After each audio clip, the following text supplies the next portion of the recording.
Estamos de volta com o Jogo do Poder, hoje recebendo o presidente regional do PT, Jorge Florencio. Presidente, nesse mês agora de novembro, que estamos iniciando agora, o Supremo Tribunal Federal vai decidir se vai prender de imediato ou não os acusados da ação penal 470 do mensalão.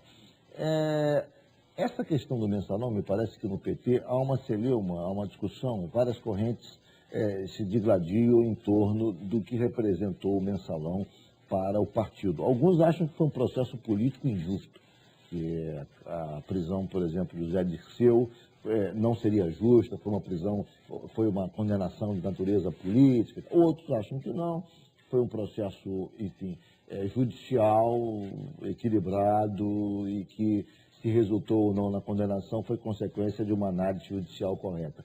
Qual é a avaliação do senhor?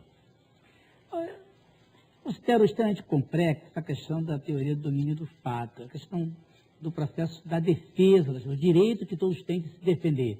Esse é um princípio da democracia, com um valor universal. Não dá para a gente abrir mão disso.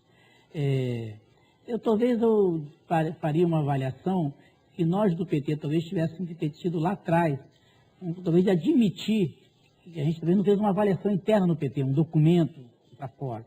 Porque eu acho que houve o erro do Caixa 2. Isso já foi colocado em diversas análises que a gente fez de lideranças nossas políticas a nível nacional.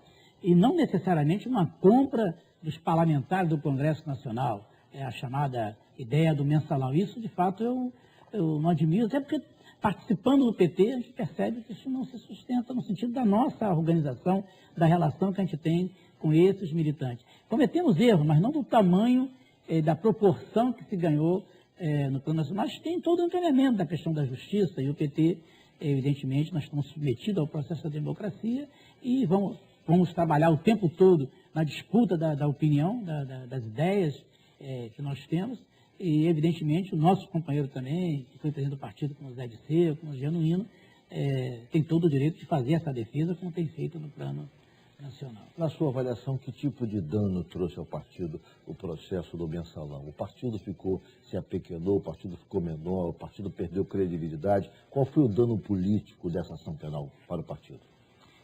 Eu acho que atinge principalmente os setores médios, que às vezes não acompanham tanto a questão da vida partidária, num país onde as pessoas votam muito mais em pessoas do que em partido. E aí, evidentemente, que isso... Mas não dá para dizer que isso afastou a população brasileira do partido. O PT ainda é o partido que tem as duas maiores lideranças do país em termos de popularidade, a presidente Dilma, o presidente Lula. Isso se mantém muito firme. E também, no último processo eleitoral, essa questão estava quente, estava na ordem do dia. E isso não evitou que a gente pudesse tanto ganhar as eleições que a presidente Dilma, como também renovar o número de prefeituras, como ganhamos a nível como, por exemplo, a questão da eleição da capital, do estado de São Paulo. Né? Então, evidentemente que tem perda. Isso requer que a gente precise nós temos necessidade de fazer um grande debate com a sociedade. Falar em debate, presidente, o senhor é candidato à reeleição à presidência do partido. O senhor está há 2 anos à frente do PT do Rio. Se o senhor tiver que fazer um balanço de quais foram os principais pontos que o partido avançou na sua liderança, quais foram esses pontos? Primeiro, eu acho que aproximar o interior da direção do partido. A gente percebe hoje a presença. Inclusive, no processo eleitoral, escolhemos as candidaturas que tinham mais chances e fizemos, inclusive, pesquisa, produzimos uma ação dos primeiros materiais e selecionamos pelo menos 16 nomes no interior. E alguns deles, como, por exemplo, Saulo de Cantagalo, enfim, vários prefeitos ali foram eleitos, eu acho, sem dúvida nenhuma, a partir de uma ação da direção do partido. Outra coisa importante, inovamos no processo, fizemos mais de 5 milhões de panfletos para garantir o direito de cada candidata mulher ter o seu primeiro panfleto nos primeiros dias de campanha lá na base, construído pelo PT. A gente fomos lá, tiramos as fotos, colocamos um jingle, fizemos carta, e não apenas as mulheres, fizemos materiais para os negros, fizemos para a LGBT, fizemos para a juventude. Então, essa é uma ação importante que nós tivemos na direção.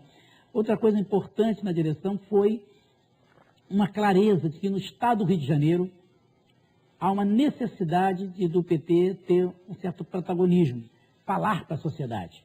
Então, desde o momento que eu assumi, ficou claro, eu percebi para mim que era necessário fazer uma luta para que a gente pudesse ter o candidato próprio no Estado do Rio de Janeiro. E aí, esse trabalho resultou no ano passado, no final de novembro, no lançamento da pré-candidatura do nosso companheiro senador Lindenberg Faria. Porque a presença do Lindenberg, a presença do PT apresentando um nome, ela faz com que a gente faça uma discussão com setores que a gente vem se afastando. A classe média, a juventude, os estudantes, a intelectualidade. Você tem um programa para o Estado, você vai discutir, então, quais são as políticas públicas que o PT acredita que possa melhorar a vida do povo do Estado do Rio de Janeiro. E aí, evidentemente, estamos pensando também o que o PT pensa em termos de melhoria e também de cidadania para a população do Brasil. Presidente, no debate nacional, houve um debate em Brasília que reuniu 8 candidatos à presidência nacional do PT.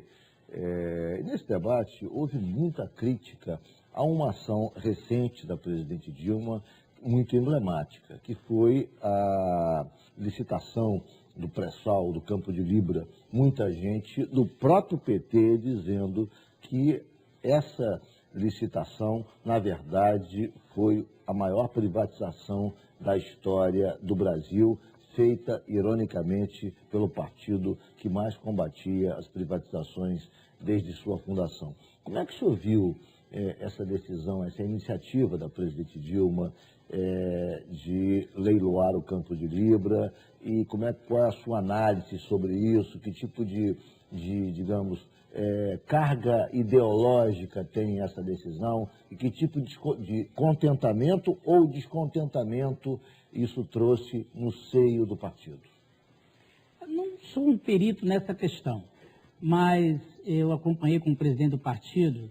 Primeiro que dentro do partido a presidenta teve o apoio da maioria, desde a ação parlamentar aos seus militantes.